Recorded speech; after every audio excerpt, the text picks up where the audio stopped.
дахиад асууя. Төрийн байгуулалтын байнгын орон дээр асуусан сангийн яамнаас дахиад асууя. Энэ байнгын орон дээр ч гэсэн дахиад асууя. 2025 оны 6 сарын 2-ны өдрийн Цангийн сайдын 112 дугаар тушаал дээр төсвийн зарим ангилал шинжилэн батлах тухай гэж тушаал байгаа. Энэ дээр энэ ангилал 25 онд буюу энэ жил байгаа. Яагаад 3 жилийн өмнө, 4 жилийн өмнө, 2 жилийн өмнө хөгжлийн бэрхшээлтэй иргэдийн яамны зэрэгдэх зөвлөл чинь энэ ангиллыг оруулаад өгөөч ээ. Хүртээмжийн асуудлыг оруулаад өгөөч ээ гэдэг саналыг удаа дараа хэлж байхад хамгийн сүүлд гарсан энэ ангиллал яагаад багтаагүй шалтгааныг тайлбарлаач ээ. Төрийн байгуулалтын байнгын орон дээр бид нар хийж гин, ярьж гин, бодож гин гэдэг хариултаа яг уйлаг болоод давтаад байгаа байхгүй. Би энэ дахиад энд байгаа сангийн яамны төлөөллөөс асууя. За хоёрдугаар асуудал нь төсвийн 86 60 20 одоо би нөгөө английн л одоо барьж ярих гэж бодож байгаа ойлгомжтой хэлээр. Тэгэхээр 86 60 20 гэдэг энэ одоо кодтой зардал байгаа. Хөгжлийн бэрхшээлтэй иргэдийн хөдөлмөр эрхлэлийг дэмжинэ гэж байна. 16 тэрбум 813 сая 16 тэрбум 813 сая орно 9 сая төгрөгтэй ийм зардлага 16 тэрбум төгрөгөөр энэ мөнгөөр хэдэн хөгжлийн бэрхшээлтэй хүн хөдөлмөр эрхэлдэг болох вэ? Ийм тооцооллыг сонсоод тодруулъя.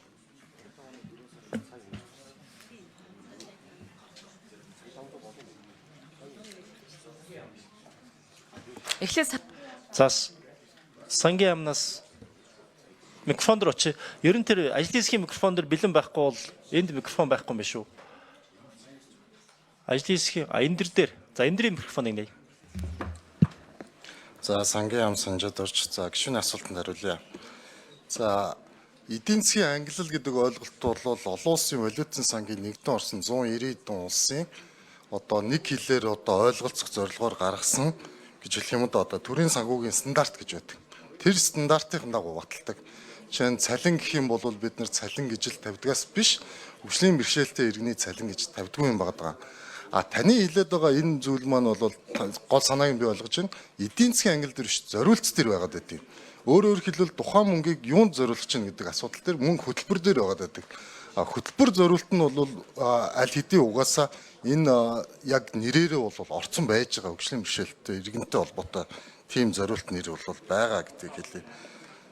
За жишээ нь бол 2025 оны төсөв дээр бол жишээ нь гэр бүл хөдөлмөр нийгмийн хамгааллын сайд дээр бол яг энэ зориултаар бол 1.3 тэрбум төгрөг батлагдсан байна. Эрүүл мэндийн сайд дээр 350 сая төгрөг, сангийн сайд дээр 477, боловсролын сайд дээр 283 сая төгрөг гэд батлагдсан байж байгаа. Энэ зориулт дээр та нөгөө зориултыг харах хэрэгтэй шүү гэдэг зүйлийг хэлээ. Эдийн засгийн ангиллал болвол одоо ерөнхий одоо тайлбар гэсэн үг. Төсвийг бид нар ерөн зүгээр эдийн засгийн ангиллаас гадна зориултаар нь ангилж болж байна, хөтөлбөрөөр нь ангилж болж байна, байршлаар нь ангилж болж байна, аль аймаг сум гэдгээр нь төсвийн төрлөөр нь ангилж болж байна. Нийгмийн даатгалын сан, эрүүл мэндийн даатгалын сан, улсын төсөв гэдэг шиг тийм ялгаатай зүйлүүд байгаа шүү. За хариултаа ойлгох товчлох хэрэгтэй юм шиг. Ягаад гэвэл бид нар нөгөө дэгийн дагуу 4 минут дээр нэмэх нэг байгаа. Хэрвээ шаардлагагүй бол товчхын дараагийн ажлын хэсгийн гишүүндээ цаг гаргана шүү. Нэгт хоёрт гишүүдээ энэ юу яж шүү. Жижигхэн танхим болохоор заалны шимээ их ороод хуралд саадуул шинжтэй. Тэгээд хоорондын яриа чимээгээ жоохон бага байлгахыг хичээх хэрэгтэй юм байна шүү. За саранчлан гишүүнд хариулт нь хэмлэвэр. Сангийн яам дутуу юу? Өөр хиндэсэ? Асуулт.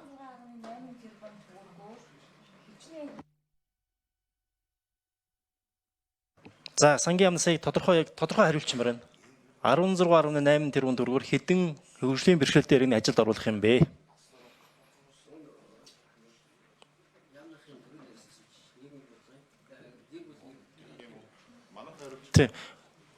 За сайд хариулах юм эсвэл танаа төрийн нэр хариулах юм? Энэ дээр Баян зал дарга. Хэн хариулах юм сайд? Манайхаас хэн хариулах? За 3 номерын микрофон дээр. За гишүүний асуултанд хариулъя. Гэр бүл хөдөлмөр нийгмийн хамгааллын яамны төрийн нэрийн бичгийн дарга мөхцөл байна.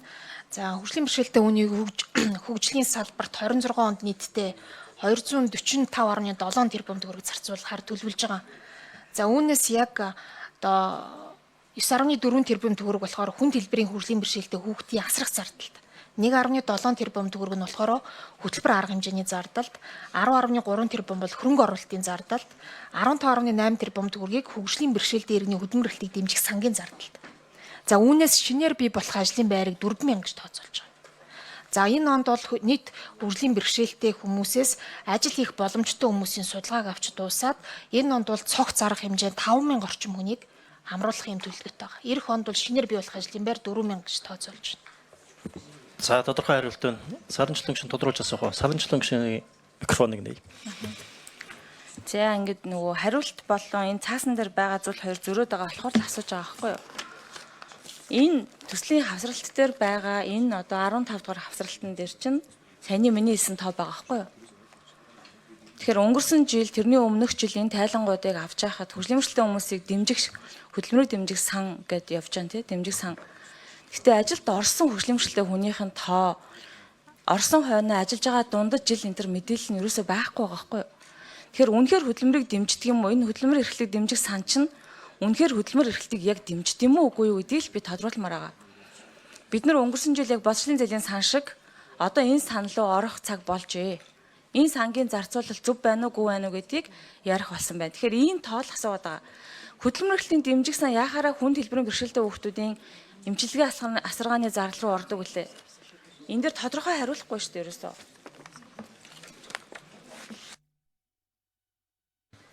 За энэ дээр тодорхой биш гэдэг дээр хариулт байна уу? Хэд үлээ? Микрофон 3 басна уу? 3. За та бас тодорхой хариулчаарай. За түрүүнд дурдсан 276 тэрбум маань гэр бүл хөдөлмөр нийгмийн хамгааллын сайдын багцад тусгаад хөгжлийн бэрхшээлтэй хүнд зориулж байгаа нийт зардлын дүн. Энэ дотор тэтгэвэр тэтгэмжийг оруулахгүйгээр тий.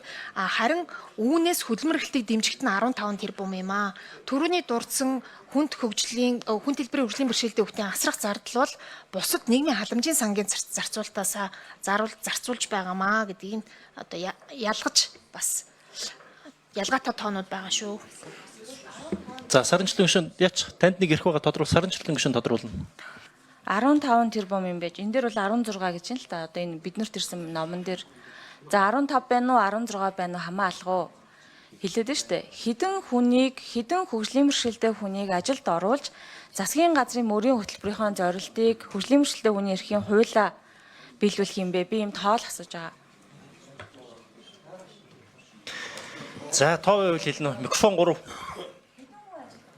Хэдэн хүн ажилд авах юм бэ? Тий.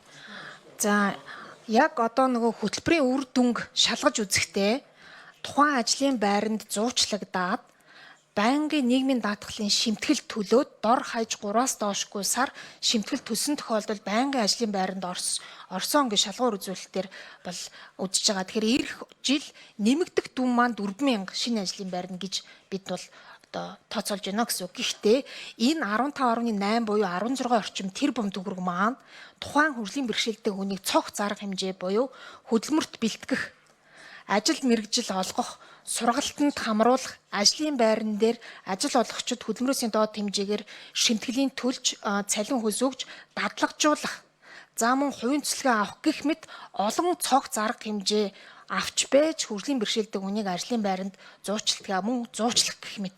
За инхээр өөрөлдвөл нийлбэр дүнгээрээ 20 орчим мянган хүн амрагдана. Үүнээс шинээр бий